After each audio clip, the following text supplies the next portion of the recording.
Madam President. The senator from North Dakota. Well, Madam President, let me thank my colleague from Connecticut, and let me also thank my colleague from Utah for his forbearance so that I might make a few comments. I appreciate the courtesy of Senator Hatch. Madam President, I am chairman of the Congressional Executive Commission on China, and I want to say just a few words and ask that it be placed in the morning business section of today's record. Without objection. I want to say a few words about China and a very courageous man in China who we believe now is in a Chinese prison and likely believe he is being tortured. And I think it's very important for our country to speak out about this issue. Let me say first, there are many thoughtful and independent people in China today who understand the importance of human rights, individual rights, the importance of legal institutions. Some, a few, work for the Chinese government. Many work at universities or are at universities. Many are with U.S. companies and law firms. They care about the rule of law. They work with our agencies in our country on food safety, improving safety for coal miners and others. Those are the folks in China who get it. There are independent men and women in China who also take a different approach. They apply what they know about the law and rights in a very aggressive way, and they choose to send the alarm when the rights of vulnerable people are violated, and they do so at great, great risk. They defend the interests of consumers whose children are poisoned by powdered milk. They help the families of earthquake victims. They represent the rights of illegally detained Tibetan monks. They stand up for their country and its people. And for doing this, they are claimed to be enemies of the state. So who are the enemies of the state? I want to tell you about one man today, a man that is very courageous, a man named Gao Zhizheng. His wife is visiting Washington, D.C. today, and I want to tell you about him because it is so important for me to do so. This is a photograph of this courageous lawyer from China, Gao Zhizheng. His son, his wife, his daughter. He disappeared 80 days ago, has not been heard from. We know that 2 years ago, he was arrested by the Chinese secret police and put in prison and tortured with electric shock and other devices I won't describe. What was his transgression then? He wrote an open letter to the United States Congress asking us to pay some attention to the lack of human rights that existed in China. For writing an open letter to members of the United States Congress in 2007, Gao Zhizheng, one of the most noted and distinguished human rights lawyers in China, was imprisoned for 58 days and brutally tortured. Now, in 2009, he was detained 80 days ago by 10 members of the secret police in China and has not been heard from since. Let me tell you what has transpired. Mr. Gao Zhizheng has represented some of the most vulnerable people in China. They include persecuted Christians, exploited coal miners, and so many others. He always believed in the power of law, using the law to battle corruption, to overturn illegal property seizures, to expose police abuses, to defend religious freedom. He's a devout Christian. He fought to protect those who engage in peaceful spiritual and religious practice in China. And in 2005, they took away his license to practice law, closed his law practice. As I said, in 2007, they arrested him, threw him in prison, and tortured him.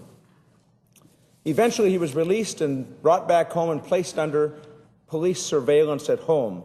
The surveillance proved almost harsher than prison. In fact, a member of the communist police moved into their living room, prevented his daughter from going to school, his 16-year-old daughter, barred from attending schools. 24-hour surveillance. The treatment for that family in recent months was so brutal that they decided their survival depended on escaping China. But Gao was too closely monitored and could not think of leaving them without placing his family at great, great risk. And so in January, Gao's wife, 6-year-old son, and 16-year-old daughter were smuggled out of China. They then traveled to the United States. And after his family fled China 80 days ago, 10 security agents took Gao from his bed, and he hasn't been seen or heard from since. Now, we know this situation is extremely grave because we know what the Chinese have done to him in their prison system previously.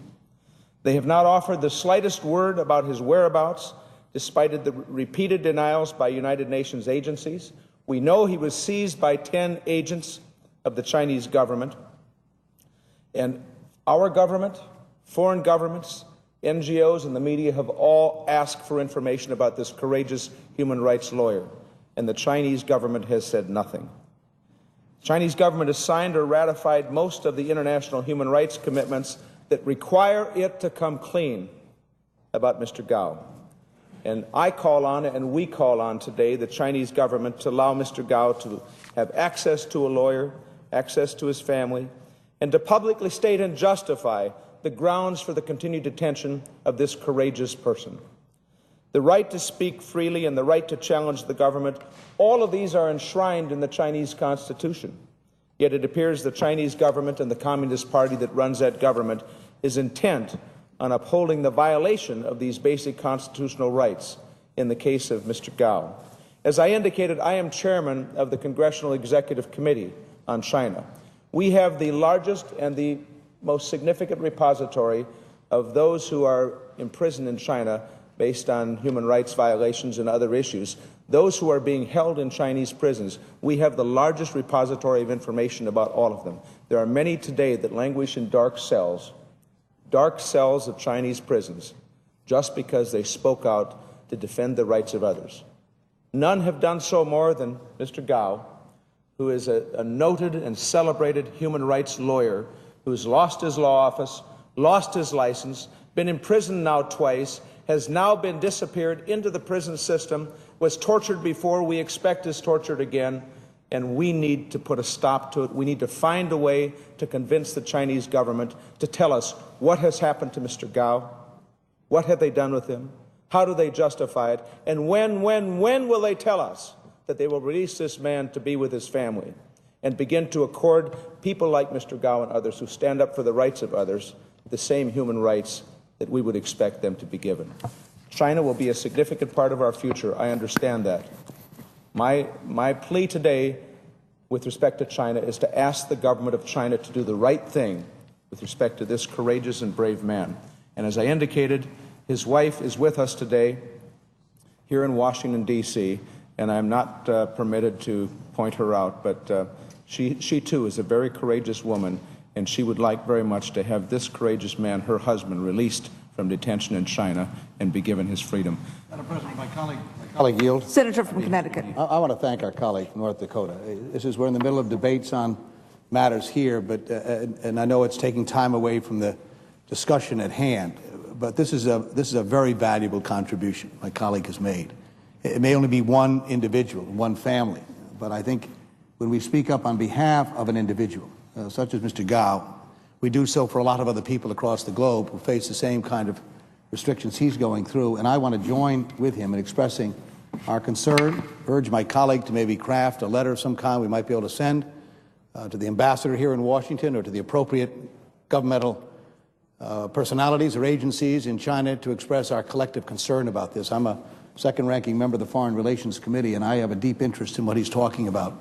So I thank him immensely for taking a few minutes this afternoon to address this issue, and as the